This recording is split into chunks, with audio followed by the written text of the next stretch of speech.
27 febbraio 12. Eletti, amici cari, vivete sereni nel mio amore e non temete se io, Dio, sono per voi, chi può essere contro di voi? Sposa amata, anche i miei più cari amici sono pieni di timori e di paure, ma non devono esserlo. Chi può essere contro di voi, se io, Dio, sono per voi?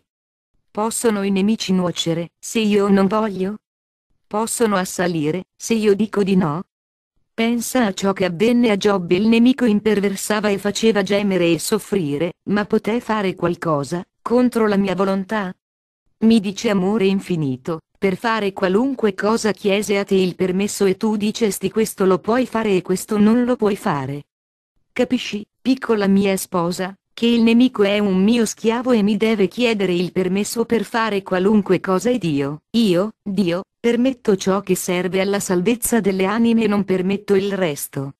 Mi dici quando l'uomo capisce bene questo, ha la pace nel cuore, perché le redini della storia sono nelle tue mani santissime e non in quelle della creatura maledetta. Penso, amore infinito, penso spesso alla figura di Giobbe, uomo onesto e pio, secondo il tuo cuore. Penso e ripenso a ciò che gli accadde: dovette soffrire molto nel corpo e nell'anima per un po', ma alla fine tutto gli fu ridato, anche in misura più abbondante. Capisco, dolce amore, che le sofferenze hanno un profondo significato e devono essere accolte dalle tue mani con pazienza e con amore. Ciò che è importante capire è che il maledetto nulla può fare senza il tuo permesso. Se dici no è no, se dici sì sì. La tua volontà o la tua permissione operano. Penso sempre a questo. Quando avvengono le catastrofi, piccole o grandi, il mio cuore ripete: se l'Altissimo le ha permesse è perché servono. Così si acquieta il mio piccolo cuore, stringendosi al tuo, divino. Sposa cara, bene hai parlato, non avviene nulla senza la mia permissione. Il maligno, certo, opera con ferocia, ma non fa ciò che io, Dio, gli impedisco di fare. Egli, con tutta la sua superbia ed arroganza, è un servo. Io, Dio, faccio ciò che voglio, quando voglio, come voglio. Mi dice amore infinito, se gli uomini tutti capissero questo, nel cuore sarebbero felici, perché si direbbero l'un l'altro: accadono, sì, cose dure, non perché il nemico infernale può fare come vuole, ma perché il Santissimo, Re del cielo e della terra, permette secondo il suo piano d'amore. Questa sicurezza, dolce Gesù, dà pace all'anima. Chi in te sempre trova rifugio e senza di te non vuole restare neppure per un istante.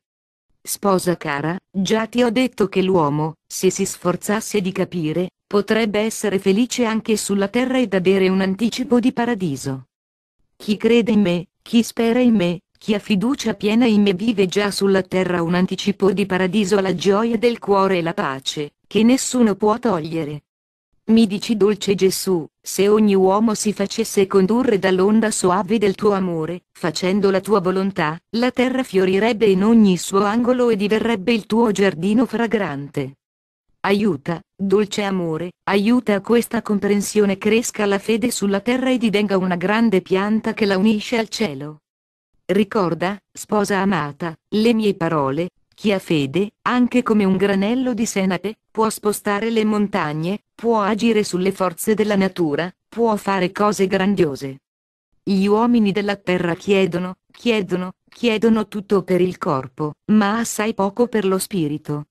Deve avvenire il contrario e la terra fiorirà, come il pesco a primavera. Chi chiede con cuore sincero ottiene da me, sempre. Resta, felice, nel mio cuore e godi nelle delizie d'amore. Ti amo. Vi amo. Gesù.